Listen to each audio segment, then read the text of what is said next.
Hello दोस्तों, कैसे हैं आप सब। आज की हमारी कहानी है पत्नी का फर्ज। अरे रजनी बहू, यह क्या। पैरों की बिछिया, हाथ की चूड़ियां कहाँ हैं। ऐसे ही चली आई कमरे से बाहर, जाकर ढंग से तैयार हो। माँ जी, दरअसल हाथ और पैरों पर घाव हो गए थे, इसीलिए खोल दिए।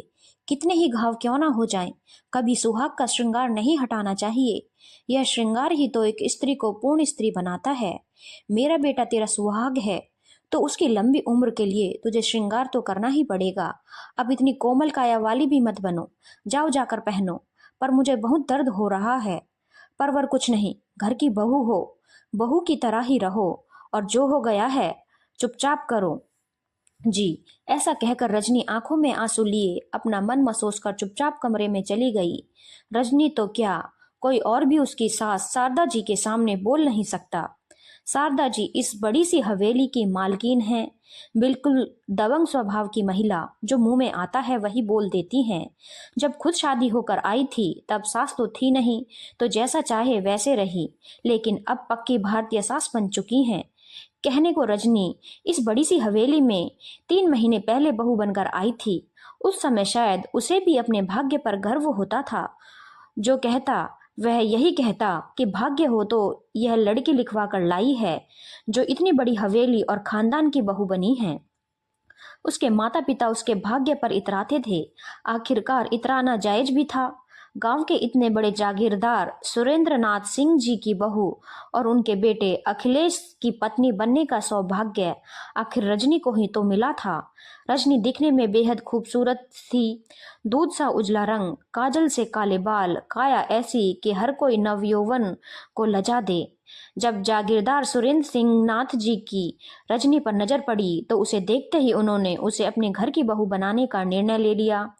और जब यह रिश्ता उसके घर पहुंचाया गया तो उसके माँ तो उसकी नजर बार बार उतार रही थी।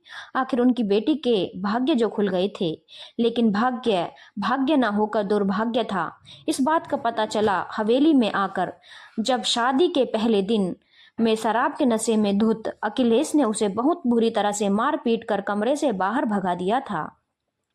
उसके चीखने चिल्लाने की आवाज ढोल और नगाड़ों के आवाज में दबकर रह गई। बाद में रजनी ने इस बारे में अपने माता पिता से भी कहा, पर शारदा जी के कहने पर उन लोगों ने भी इज्जत का वास्ता देकर उसे चुप करा दिया। शारदा जी अपने बेटे की हर गलतियों पर पर्दा डाल देती। उनकी नजर में अखिलेश अपने पति होने का हक ही तो ले रहा था। सुरेंद्र नाथ जी भी ज्यादा कुछ नहीं कहते, क्योंकि उनके हिसाब से यह पति पत्नी का मामला है। आज रात भी यही हो रहा था। काफी देर तक रजनी के कमरे से उसके चीखने चिल्लाने की आवाजें आ रही थी, पर बाहर बैठी शारदा के कानों तक पर तो जू नहीं रेंग रही थी। रजनी की चीख और दर्द का जरा सा भी एहसास नहीं था इस औरत को। तभी अचानक अखिलेश के चीखने की आवाज आई। अपने बेटे के चीखने की आवाज सुनकर वह कमरे की तरफ भागी और जोर जोर से दरवाजा पीटने लगी। दरवाजा खोलो बेटा, क्या हुआ तुझे, दरवाजा खोलो। मैंने कहा दरवाजा खोलो। शारदा जी के चीखने चिल्लाने की आवाज सुनकर हवेली में और लोग भी इकट्ठे हो गए। शारदा जी का चीखना चिल्लाना बदस्तूर जारी था। तभी कुछ देर बाद दरवाजा खुला। सामने रजनी थी। उसे झटके के साथ धक्का देकर शारदा जी अंदर की तरफ भागी। मेरा बेटा कहाँ है, क्या किया तूने उसके साथ। तभी देखा तो अखिलेश लहूलुहान हालत में बिस्तर पर बैठा हुआ है। उसकी इस हालत को देखकर एक बार तो शारदा जी और सुरेंद्र नाथ जी दोनों सकते में आ गए। तभी शारदा जी ललकारते हुए रजनी की तरफ दौड़ी और उसके बाल खींचते हुए बोली, क्या किया करमजली तूने मेरे बेटे के साथ। कैसी औरत है तू, अपने ही पति पर हाथ उठाती है। याद रख, वो तेरा सुहाग है। तेरा इस श्रृंगार का कारण भी वही है। तो पूर्ण स्त्री है, क्योंकि वो है, जिस दिन वह नहीं होगा अधूरी रह जाएगी दुनिया में। बस करो, खबरदार जो मुझ पर हाथ उठाया तो नहीं बनना मुझे पूर्ण स्त्री। क्या लगा रखा है यह पूर्ण स्त्री का तमाशा तुमने। अपने बेटे को तो पूर्ण पुरुष कभी बनाया नहीं। पूर्ण स्त्री उसी पुरुष को मिलती है जो खुद पूर्ण पुरुष हो। नहीं चाहिए ऐसा श्रृंगार, नहीं चाहिए ऐसा सुहाग।